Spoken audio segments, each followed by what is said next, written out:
It's my honor to introduce our presenters today. Ed Gregg is a graduate of Mount St. Mary's University and has a master's degree from the University of Maryland, College Park. He worked in quality assurance at Bethlehem Steel for 20 years. He also worked as a manufacturing consultant. In retirement, he enjoys woodworking and is the chair of the Carroll County Historic Preservation Commission. The purpose of the commission is to foster and safeguard the heritage of the county by preserving sites, structures, and districts of historic significance in the Historic District overlay. Ed will be interviewed by his wife, Nancy Gregg, who is a graduate of Towson University with a master's degree in early childhood education. Nancy was the director of the Child Development Center at the Carroll Community College for 20 years. She is a volunteer at the White Rabbit Boutique at Carroll Hospital. Ed and Nancy live on historic Rockland Farm on Uniontown Road. Their home is on the National Register of Historic Places. They will share the history of the house and the significant work they have done to restore it and maintain it over the years. Can we have a round of applause for our speakers today?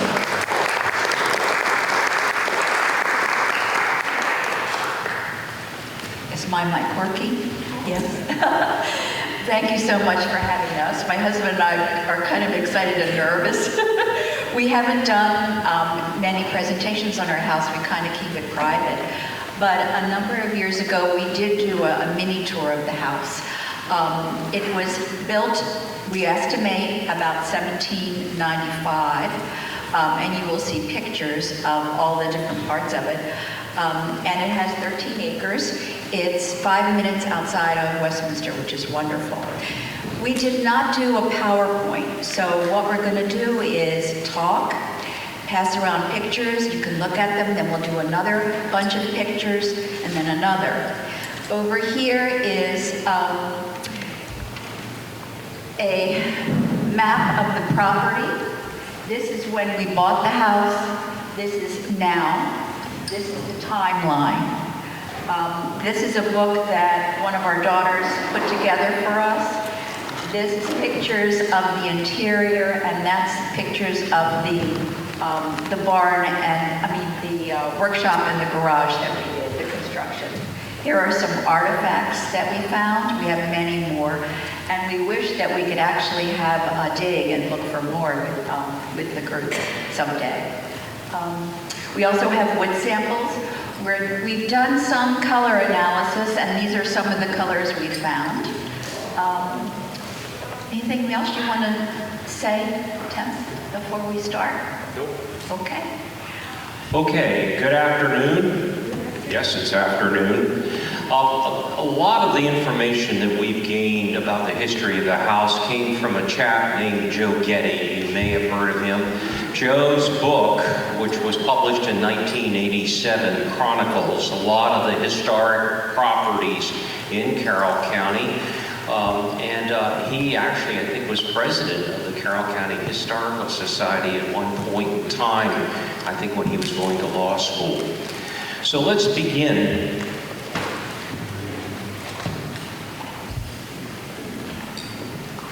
We're going to show you pictures of the house as it was when we saw it and when we moved in, and then a picture of now. There were 2 trees on the property, that's all. They were old locust trees. All the plants and trees that are there now, we have planted. The property is surrounded by pine trees at this point.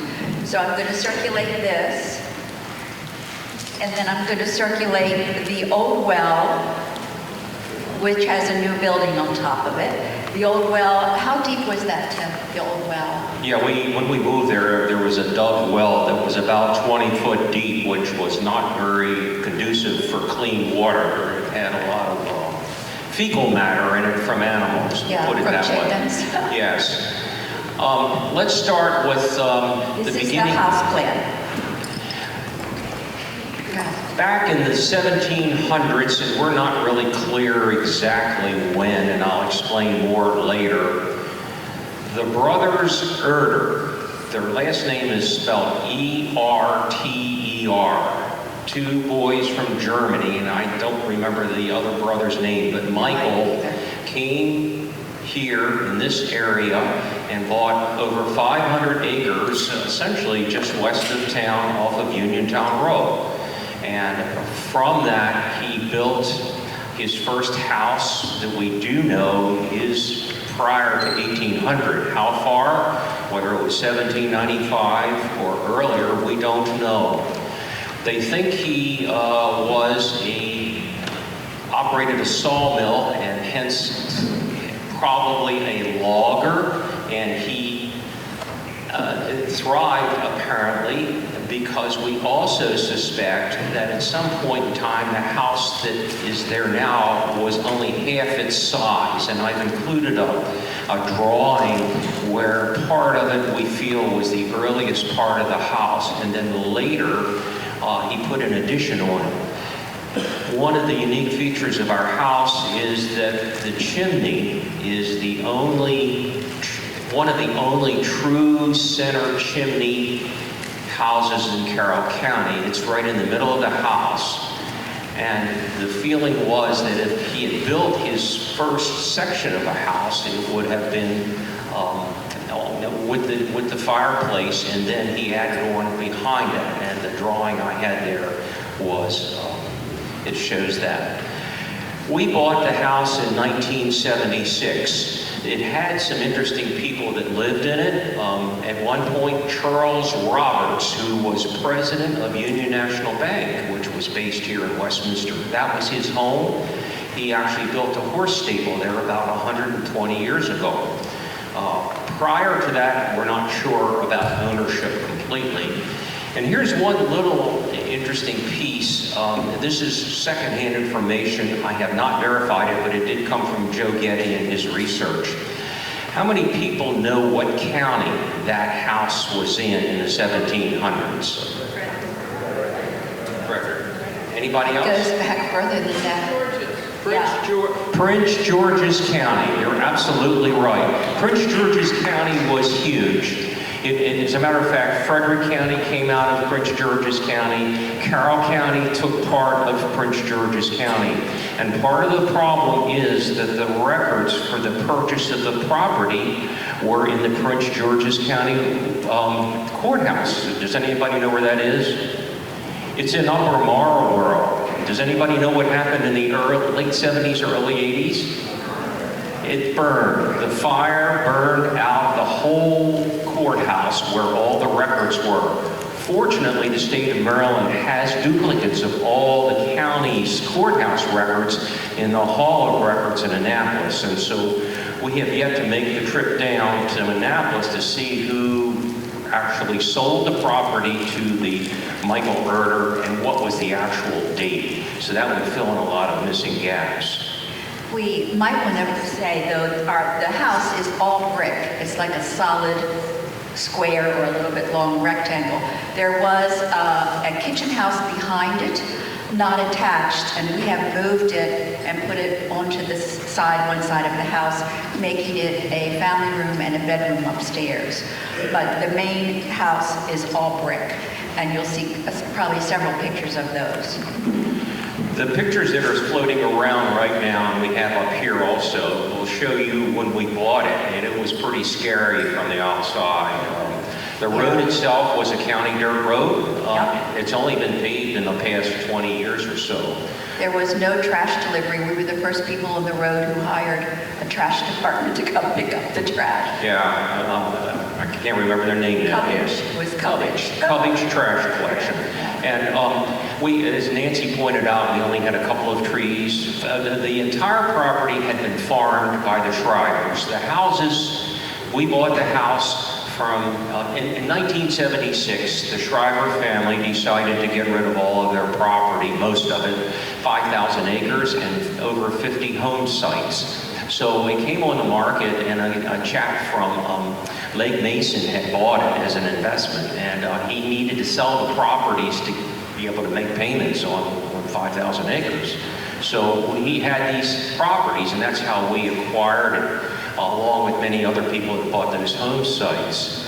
We had Outside, as I said, it looked scary, but the house inside was in remarkably good condition, which was one of the big factors in our buying it.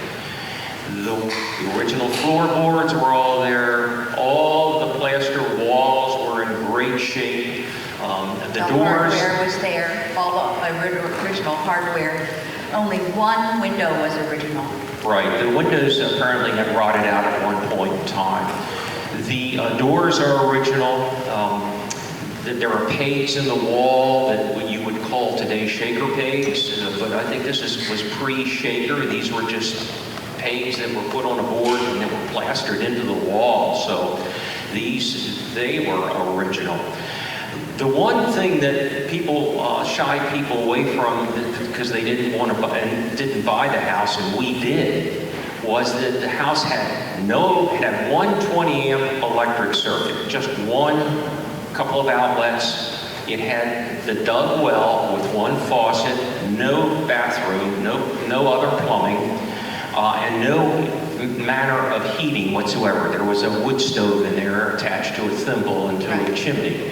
So that was an advantage, I felt, because we could then go in and put in all new utilities, electric, we had a well drilled, and we also added, of course, a heating system that turned out to be very reliable. And we used all local folks, Jack Cove from New Windsor, Sterling, Robertson for the heating, and Dick Wilson for the electrical. These are all old timers, and they were terrific. Clarence Staub? No, who was the...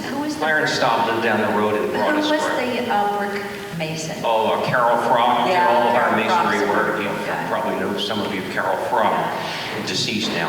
And one of the things that we ran into.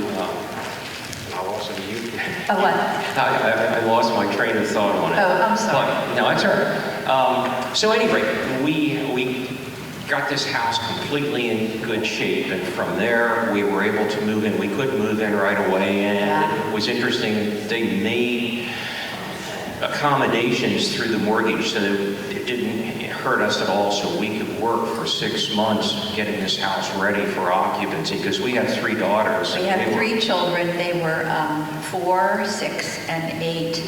And we lived in the house for a week without them. And for months we only had really the kitchen and some of the second floor. The dining room and living room were closed off, and they were filled with big, when you move, you have those big cardboard wardrobes. That's where all the clothes were. And the first Christmas tree was on the second floor, and it was little, and it had just popcorn and cranberries on it because we didn't unpack the Christmas decorations. So, and I remember one time, the girls first went to Uniontown Elementary, and then they transferred to St. John's, and we didn't know anyone, so we joined different groups and did different things. And I remember one time the girls were being picked up or dropped off, and one of the kids said, "You live in this dump?" And so it was hurtful, but we recovered. It's not a dump anymore. Some of the unique features of the house, and we have some pictures that will emphasize that. One is a center chimney. It has the classic German thoughtfulness of living in a cold climate. First of all, the house is sited so that the more narrow part of the house faces to the north, and wider windows are facing to the south and to the west, where the windows on the north side are a little bit smaller. Another feature is the 2 large fireplaces that we have. One was in the summer kitchen, which is now attached to the main house, and it is a walk-in fireplace. It was for cooking. It was not for, it heated, but it was really for cooking constantly.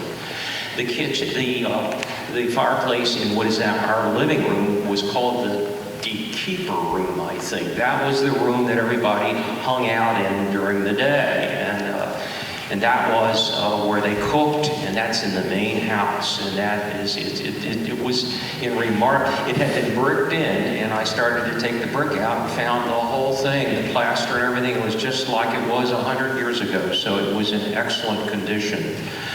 The going from floor to floor, first to second, second to third, has a stairwell that goes up 6 or 7 steps. Then you have a landing, then you take a 90-degree turn, open a door, and go up to the second floor.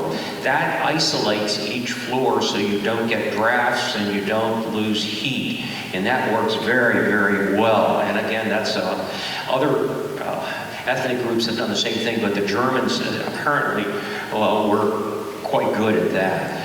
In the basement, which we think, part of the house, the original part, was built on grade, that is right on ground. And actually the beams had rotted underneath a little bit, but they were not horrible. I did what you're not supposed to do, but I had to do it, and that is take those floorboards up, dig out 6 foot and put up, or 5 foot, put in a crawl space, and then put the original wood beams back. That worked well, and we were able to do that. So on the other side of the house is a basement, and it was, when it was built as It was a root cellar, I guess. Thank you. Yes. Yeah, root cellar, and it had a door that was hidden when they had done some remodeling later in the Victorian era, and we found that and opened that back up, and you will see pictures of the door. I had to make that door because there was no door there. It was just filled in with brick, so it was easy to open back up. But what was interesting was that if you want to hold that piece of stave up, what they did was they ran beams for the first, in the basement for the first floor, and then they stuck these in about 4 inches down. It's like a barrel stave. I call it a stave. It's a thin board that is tapered on each end so it can slide into a groove in the beams. And I have a picture of this that will be floating around. And what they did was they took sand and lime and mixed it and made an insulator so that it insulated it and kept the first floor not feeling the dampness from the root cellar, which I thought was very creative. And it's still pretty much all there, and it's in good shape. The classic German construction, the pegs, the 3 fireplaces, and one of the interesting points is the entrance to the basement, the lintel. Lintel is the top piece over a window or a door. In this case, it was a big wooden beam, and it had M, and then 1795, and then E for Erder. So it was Michael Erder, 1795. Joe Getty feels, and he brought in some German ministers from Pennsylvania who know about these houses, and they suspect, they're the ones that suggested that where this beam was the addition that Michael Erder put on after he established himself in the original house itself, in the main part of the house, and added on to it. So that's the unique features of the house. When the pictures go around, maybe the last row of people could save them for us so we make sure we have them all, and then we can put them back out again for you to look at. The next section we want to talk about is just quickly, we have 2 pictures. As I indicated, when we bought the house, it was in pristine condition inside, and that meant we had all of the hardware, the strap hinges, the box locks. They're all there, they're all the original, and they work great. We have a Dutch elbow in the master bedroom upstairs. A Dutch elbow is a handle that comes off of the box lock. It's a lock, but on the other side is the Dutch handle also where it unscrews, so that if you don't want anybody disturbing you, you unscrew that and then go on inside and close the door. And it was pretty nifty. I didn't realize that until the German ministers from Pennsylvania showed it to me and said, "Oh, this is really cool." Yeah, the minister said that it's our kitchen now, but when you walk in the back of the house, there's a mudroom area, and to the right is our kitchen. That was the master bedroom originally, and there was a ladder to go up for the children. So the bedroom upstairs that we used that has the fireplace was the guest bedroom. When there were visitors traveling, they would stay there with the fireplace. So he knew, this minister knew a lot about old German history. So that was interesting. Also, Michael Arter had 9 or 12 children. And there is another house over on Old Uniontown Road that Dawn and David Nottingham own, or I think one of their sons is in it now. So that's another house of his. I think when he died, there wasn't very much money or whatever, and that's when the sons started to sell the property. And there are 2 farms near us that probably, we're not sure, were begun after they bought property from the one of the Arter's sons. It's Good Fellowship, and then I'm not sure what the Porter's house name is called. Father's Care. Father's Care. So they were like a little later, I would say like 1840, 1850 maybe. And they're nice farms, very nice farms. The doors are interesting for the exterior doors. It was the original exterior door, and we're pretty convinced it was chestnut. Chestnut is a beautiful wood. I do woodworking, and I never had a lot of opportunity to work with it, but when I have, it has all the features that you want in a piece of wood. It is, not only is it easy to work with, that is, you can, using a chisel, a saw, it cuts very nicely, but it's strong, and it's also fairly weather resistant. So you've got all these wonderful properties with this wood, and to boot, it has a beautiful grain pattern. So, and our back door is that chestnut door. The front door on the original house, we surmised, based on looking at the original brickwork, that it was a double door. When we moved there, it had been infilled a little bit, and it had one door, and then the addition that we think may have been put on had another door. So we had 2 front doors about 10 foot apart. So what we did was we went back and we decided that wasn't, when we looked at it, we decided to go and put a window in where that second door is, and the main door, so you can go right through. They call it a shotgun house, where you shoot right through the house from the back through the front. And we put double doors back on the front of the house.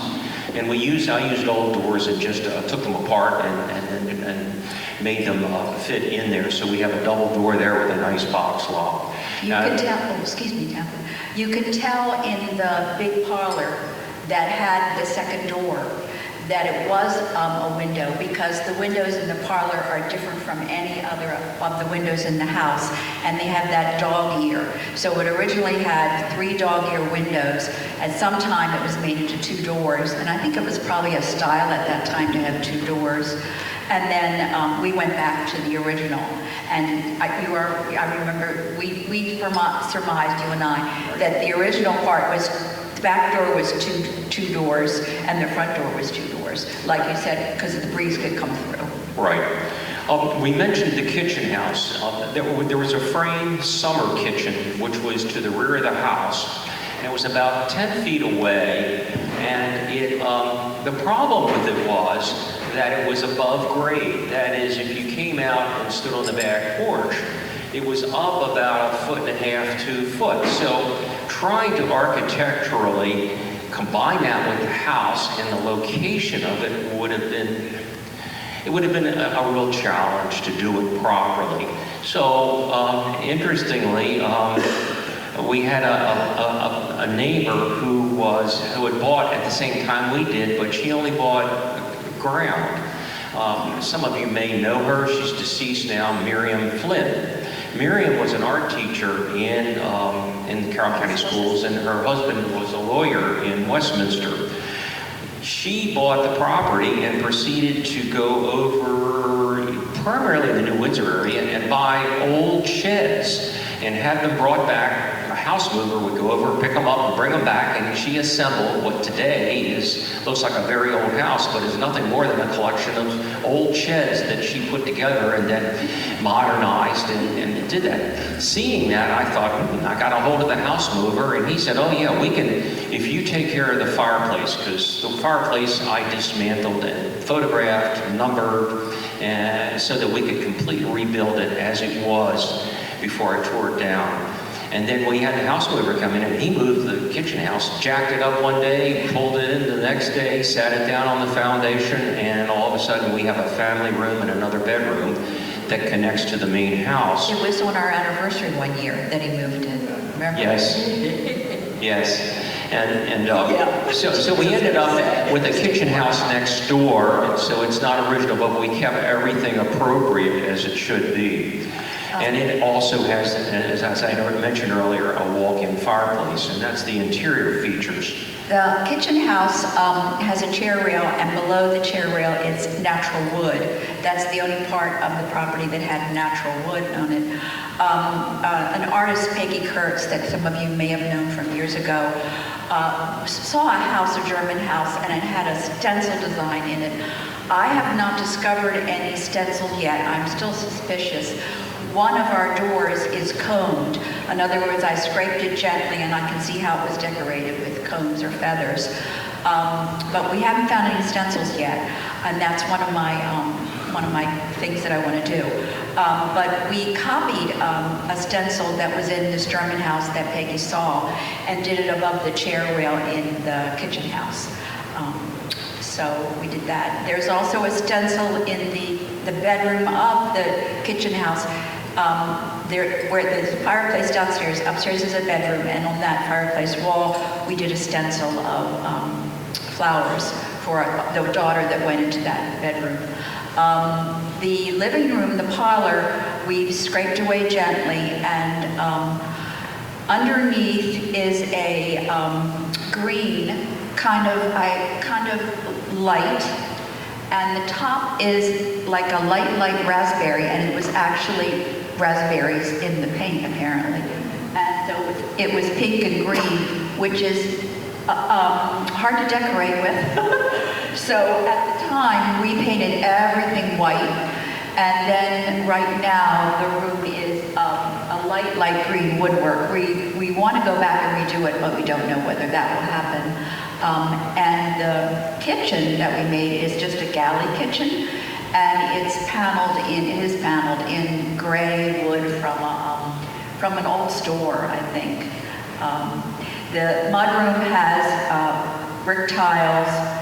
The porch that you'll see pictures of just has clay tiles. There was a back porch that ran the whole length. We made it a little bit deeper, and we love it. We use it for winter and summer. It stays cool in the summer and warm in the winter. So while Nancy's talking about the porch, it was just a shed roof porch that it just came down about 7 foot out. And just a narrow post. I don't think it was original. It was old, but it wasn't original. So I built a timber frame. A timber frame means that you're taking larger beams instead of a bunch of little 2x4s or 2x3s today. And I used 6x6s and oaks and timber framed out the porch and made it wider. I think it's 10 foot wide now. And then we actually went through a development process of how to do that, and we worked with Dean Cameron in town. He sat down with us and played with some drawings, and that's how we came up with the design for the porch that I built. And it's been very comfortable, and it is passive solar because it faces the southwest, so in the afternoon it's terrific. The plans are right over here for the porch construction. Skipping back to the main house, the third floor was very interesting. When we were there, when we first looked at the house, it had a tenant farmer, a guy named Harry Yingling. He was a worker for the Shrivers, and he lived there free, and he had a girlfriend over on George Street, my understanding, but she had a horse. So I'm not sure on George Street they had a horse, but the horse would fall down and he'd have to go running off. And he moved, the Shrivers moved him out. And when we first were looking at the house, we went through, and I was, particularly the second floor, I was amazed at it. It was really, it was in remarkably good shape. So we go up to the third floor, and he says, "Oh my God, don't go up there." Okay. Well, it turns out this is a bad story. It turns out that there was, I know this because I counted, there was probably about 150 bats. And so we had to get rid of them. it's ironic, in the Baltimore Sun, there was a little ad when they used to have ads on the back page of the second section, was a professor at the university who studies bats, and he said, "Do you have bats? Give me a call. I'm doing some studies." I said, "Well, great, this timing's great." So he taught me everything I know about bats, and we were able to get rid of them very quickly. Didn't have to do anything to them. I just had to seal where they were getting in. And so we cleaned up the third floor. The third floor had original floorboards, and they were in good shape also. We just cleaned them off very thoroughly and sanded them lightly, not a heavy sand at all. But when you went up the steps, there was this small plastered room.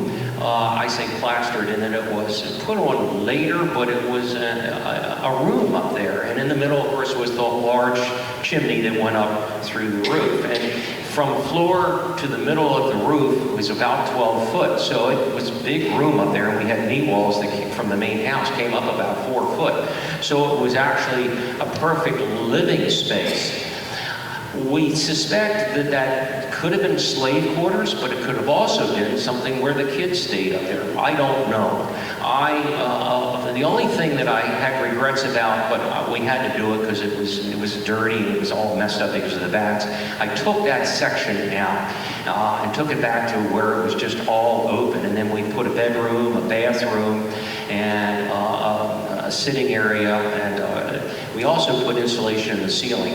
And we left the logs for the rafters. They actually used logs, and they had planed them some, but I cleaned the bark off, of course. And so we left those exposed, but I put insulation up in the attic, and that's about the only insulation the house has, because all the walls all the way through are masonry.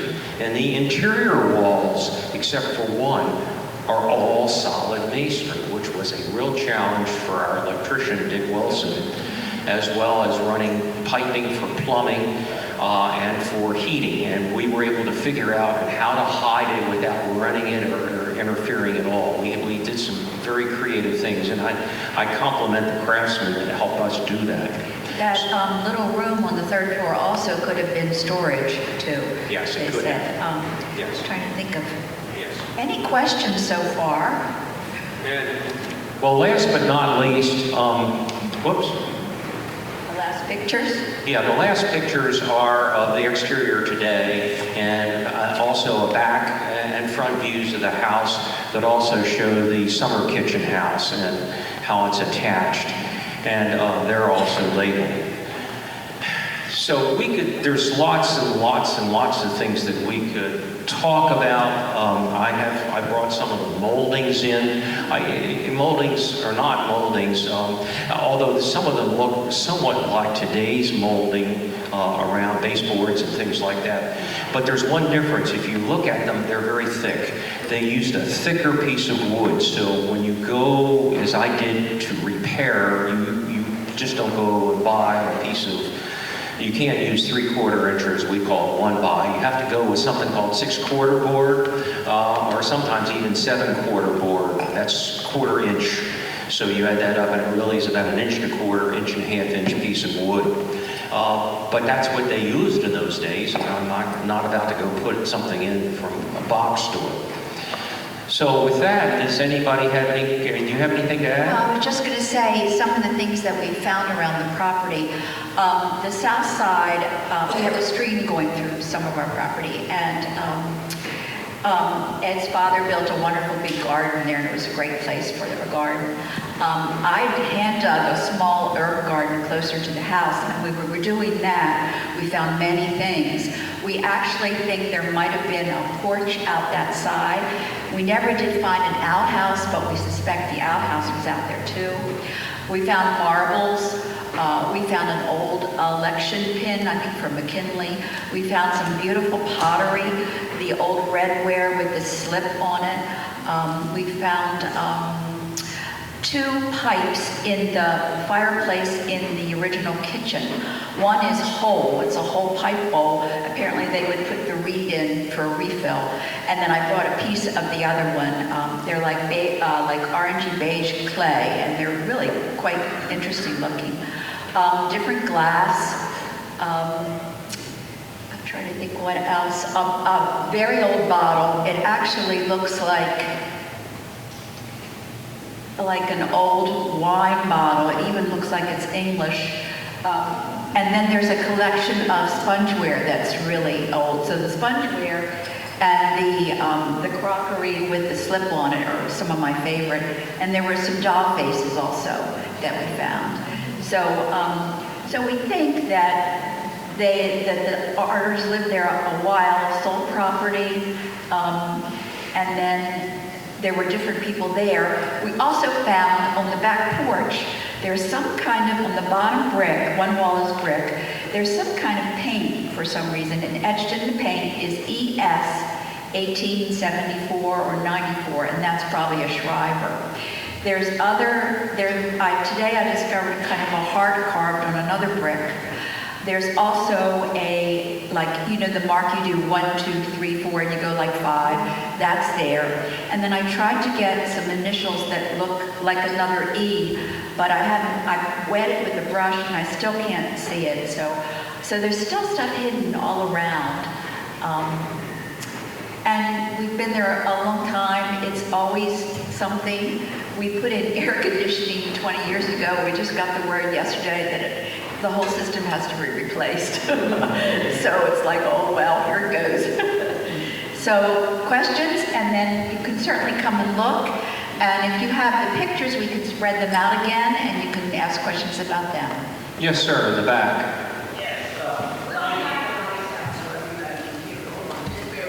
Do you want mine? I'll go back. Well, you can hear my name is Gregg. I live on parents. Actually, they about 25 to 50. Is it on? Yeah. Okay. They own Father's Care. Yeah, it was on Bell Road. Yep. I And know actually, where you are. Father's Care, when they lived there, you entered from Rockland Road. I was wondering if there was an entrance there. Yeah, it wasn't really off of Bell. They came in from Rockland Road. So they came in from Rockland and then turned to go over to Bell. Well, the old road came in from Rockland. You should be able to see it good. You can barely see it when you go down that long hill. Yeah. The entrance that was there. It was next It to came out. The road came in right beside the house. Yeah, Peggy Kurtz. Peggy Kurtz, the artist that lived there when we moved there, she was there, and it ran right through there and ran right over to your property and over to Bell Road. Yes, I know exactly where you're talking about. That's very interesting. Now, this farm you're talking about, Rockland Farm, Yeah. you're actually at that S curve Yeah. in Rockland Road, right? Right. Correct. Okay, how am I ask a dumb question? No. Why are you showing an address of Uniontown Road? We're not. We're not. In the flyer, and the gentleman just said it's at so-and-so Uniontown Road. And you're right in that S curve. I guess, does that farm back up to Father's Care? Yes, Father's Care is behind ours. We suspected, and Joe Getty's book details how that property was sold to become Father's Care, as well as Brady Bryson bought that. Yeah, Brady Bryson. Yeah, Brady Bryson, Mary Bryson.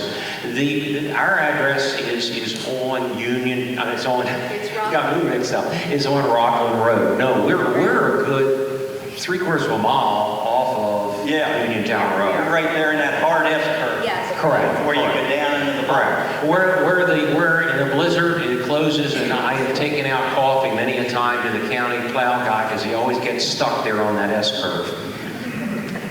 Thank you. Thank you. It's good to know. Anybody else? And Dean Catlin is here, so if you wanted to engage him in any conversation, he's here. Where'd he go? Dean? Oh, hey, Dean. Yeah. Did you have anything you want to add about the house? Well, and sorry, I've had a cold for about 3 weeks, so I don't really want to pass it on. I have to take a look at those drawings because I don't remember them. You had a chap that worked for you briefly, and you assigned him to do that work. And there they are, and he did these, and I was a young guy. That's my drawings, but This is pictures from you guys. Okay. This is one of that's the porch. And that's what we- And this is the, this is. That's the garage. That was my I garage. think I actually did this. You may have. There you go. This is the back porch. That's what happens when you become historic. And this is the barn. We have a lot of rock and stone on our property, and we've used it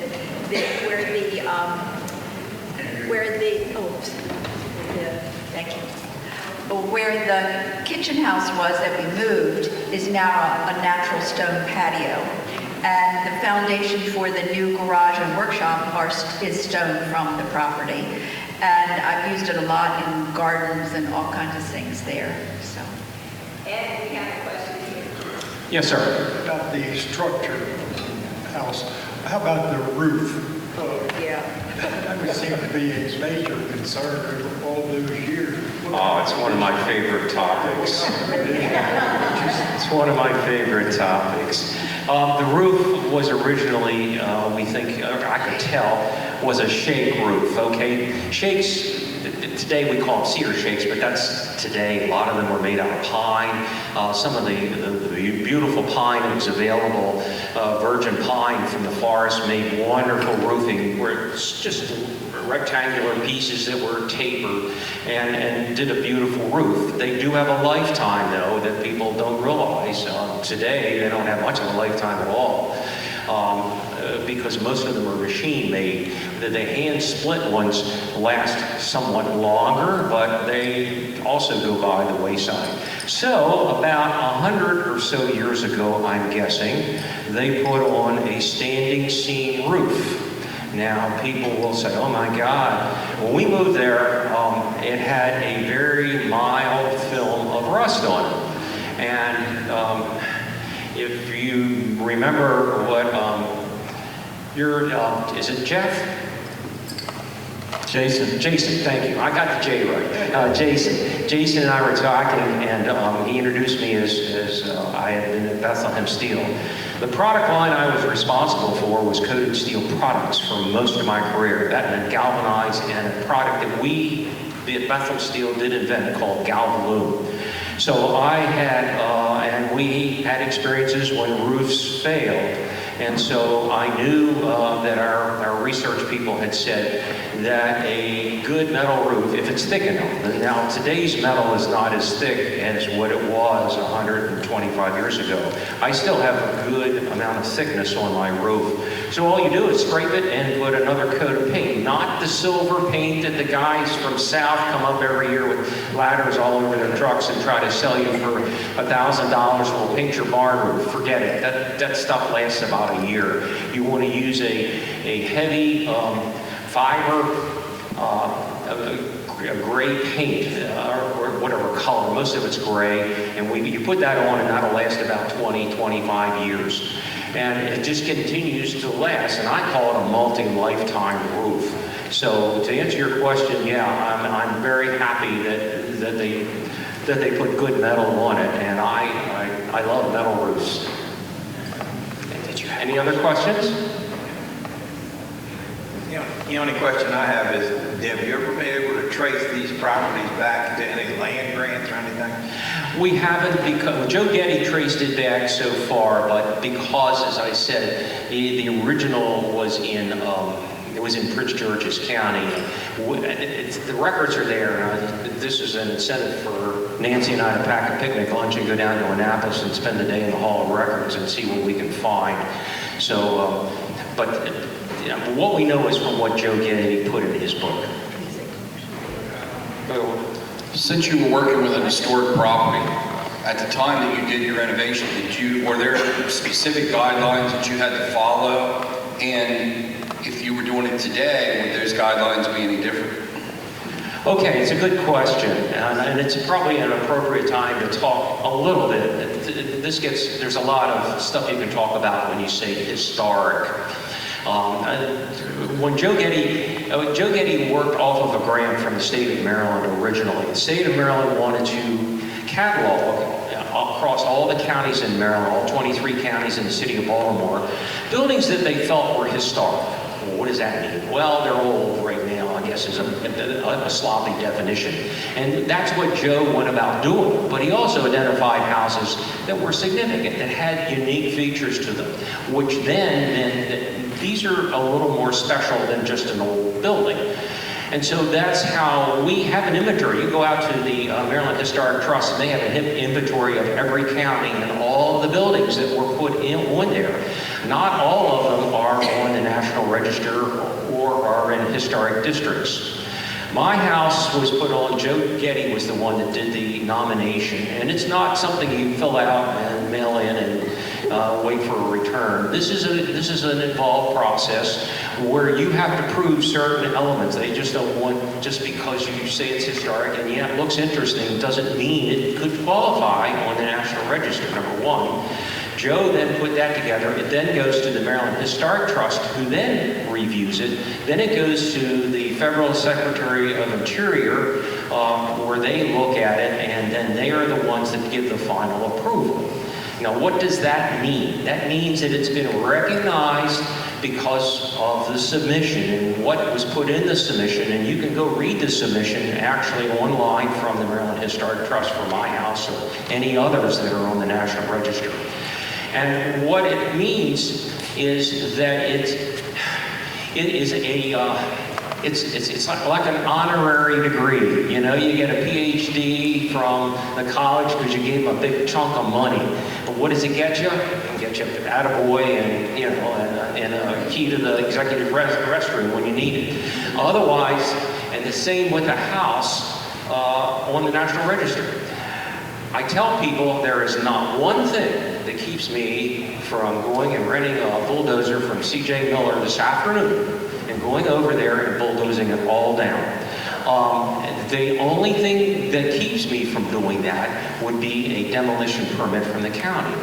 Now, the county will look at they should look at where the property is, and then they'll see it's on the National Register. Then all of a sudden bells and whistles go off, and it doesn't go through as predicted. Now you say, oh, does that really happen? Well, if you remember the Samuel Owings house, it was down in Owings Mills. It was a wonderful restaurant. It had a lot of the same kind of elements that our house did, woodwork-wise.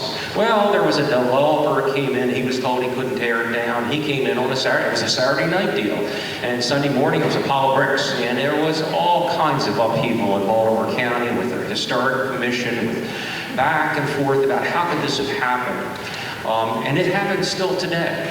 And so my point is that, number one, I have no protections. I also have no guidelines in terms of what I do.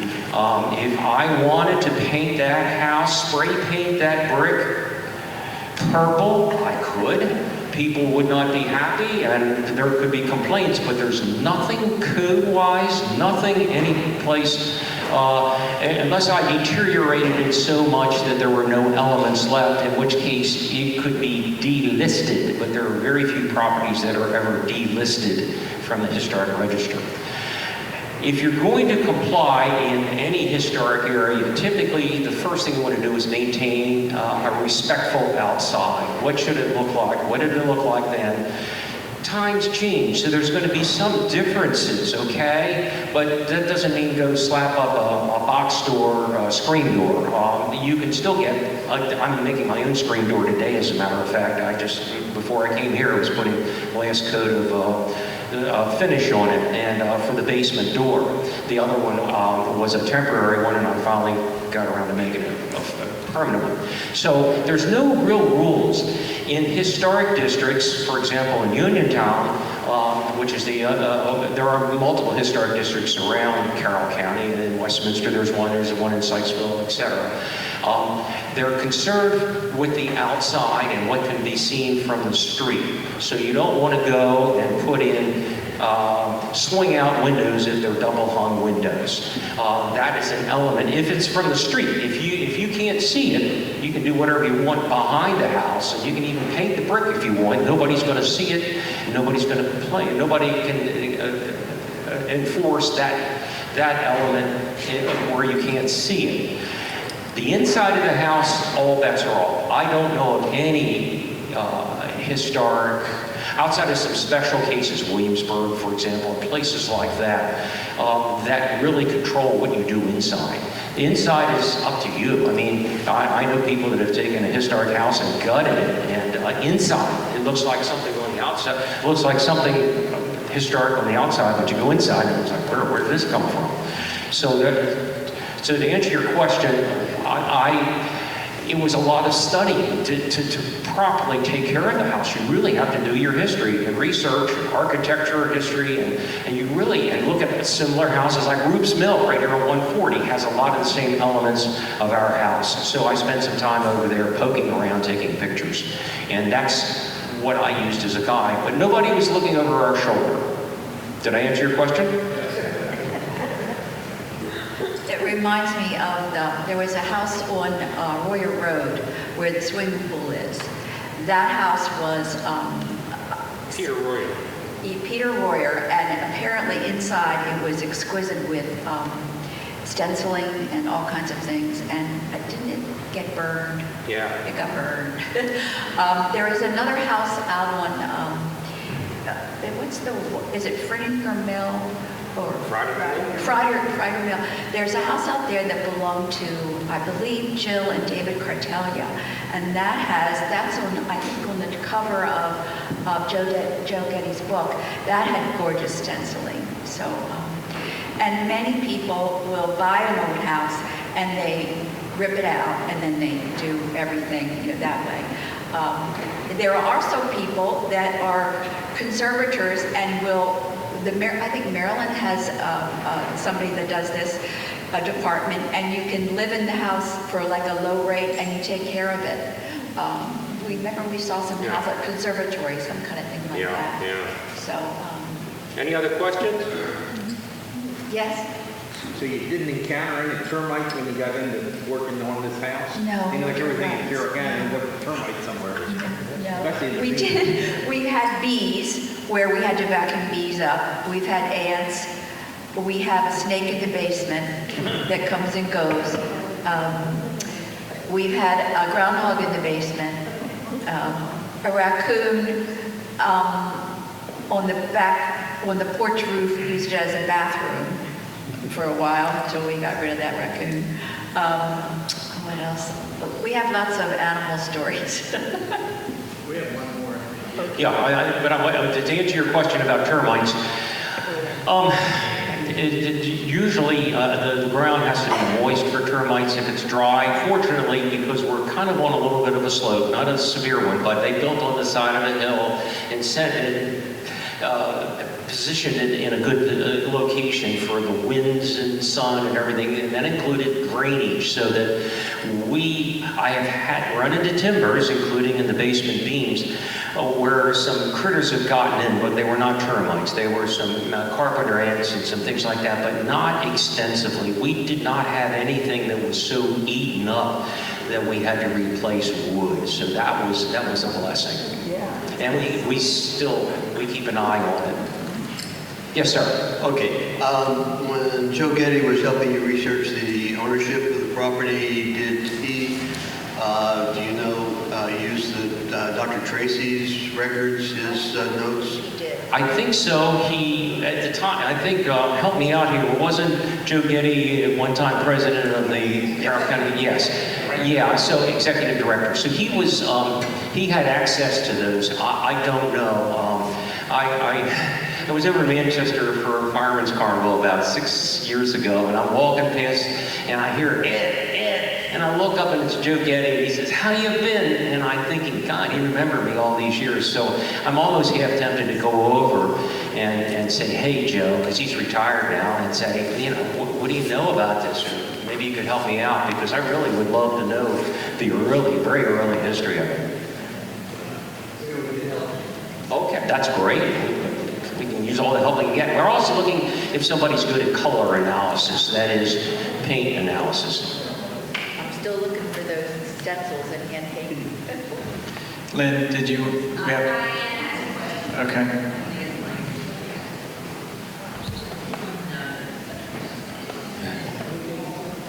I thought Joe Getty was the chief judge. He retired. Let me just ask, Bill, who just asked asked that last question, is the librarian Getting ready to at retire. the Historical Society. So if anybody has a question about what's in there, Ed, Bill Plant is the librarian at the Historical Society, so he certainly can answer. What's that? I mean, Bill, duh, it was a plan. I was, sorry, Bill, I was there.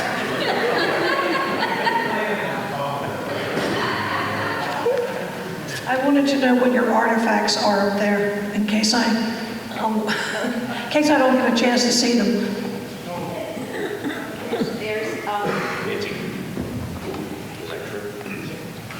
There's marble. Hold the marble on. I got this. Okay. There's a big Victorian marble. Pretty cool. There's a 3-tong fork with a wooden handle. This, I think, must have come from a window. You know how windows will have those things in? Yep. We'll have these, I forget what these are called. We have a lot of white crockery, that English ware. We have a lot of blue.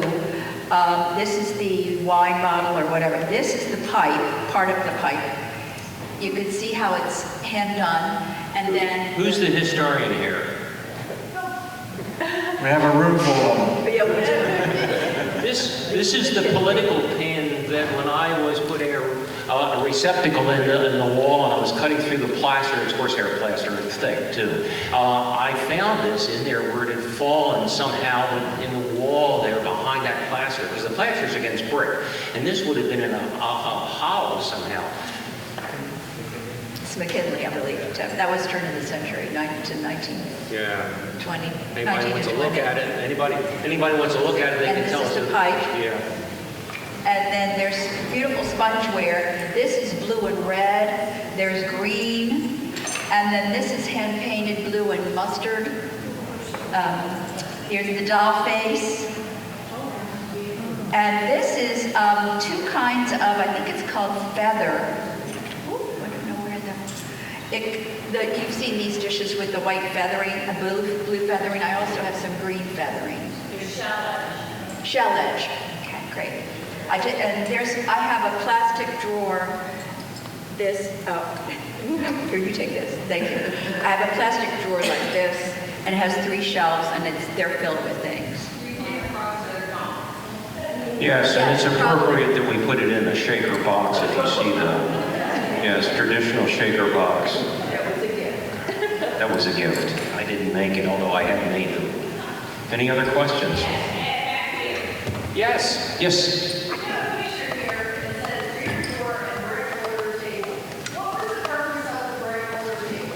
Hey, that's a good question. Water table, I think, is the height that water would rise up. Help me out here. It is, Tim. I think Yeah, if but- there was water or a flood, it's an extra layer of brick to protect the building, and we have a stream out front. Yeah, but the problem is, if water came up to that table, We'd be gone. we'd be swimming here because we're fairly high up. Yes, there is a spring. It's part of the Little Pipe Creek. It's the beginnings of the Little Pipe Creek, which all feeds down into the Chesapeake Bay. And it was because it's protected. We have an easement protection for that. But that is at least 20 feet below the grade of the house. So the water's going to come up, no doubt about it. But I don't think it's going to come up 20 feet here in Carroll County. Well, it did. We have all kind of stories about the house, but one of the stories is the electricity went out. It was a bad storm. It kept raining, and we stood at the top of the cellar steps and watched the water rise about 7 inches in the basement. So there is a lot of water around. That was a sump pump failed. Yeah, we had to go wait in there. We had lots of trouble with electricity outages because our electricity was hooked up to past our house 1930s electricity application, and we were the end of it. So we lost electricity often. In the past couple of years, they attached us to something else, and we're better. Yeah, the electricity came from a community called Hyde's Quarry, which is where the town of New Windsor's water supply is now. They're getting water from there. I think Westminster had owned it and then sold it, something like that. At any rate, and it came up through woods up through there, so. We have very poor Wi-Fi. Yeah, we don't have internet, don't have And anything the on our TV, road. we have PBS, that's all we have. Any other questions? It's getting to be, yes, sir. Have you ever used metal detector in search of Oh, no, we would love to No. do that. If somebody's interested, to get there was- our information from the question was, has anybody come in with a metal detector? And no, they haven't, but you're welcome to do so. Just let us know, and we'll be glad. We can give you some guidelines where you could go to really look and not We would waste your love time. it. There was a gentleman at Carroll Community, one of the security officers, and he was going to come, but it didn't work out. But we love that. We'd love somebody to come in and handle a dig.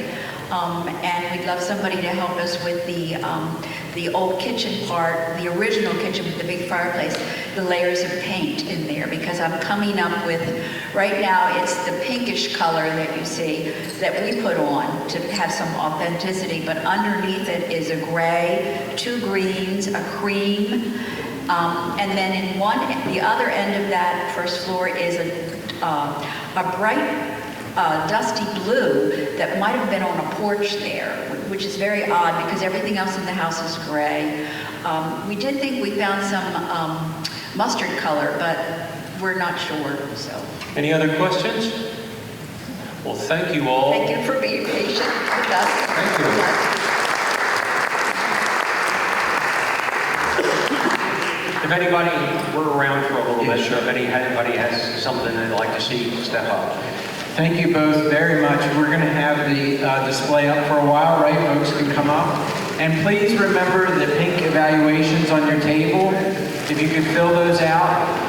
We do look at those, and if you have recommendations for speakers, especially for next year, please jot those down on those sheets of paper as well. Thank you so much.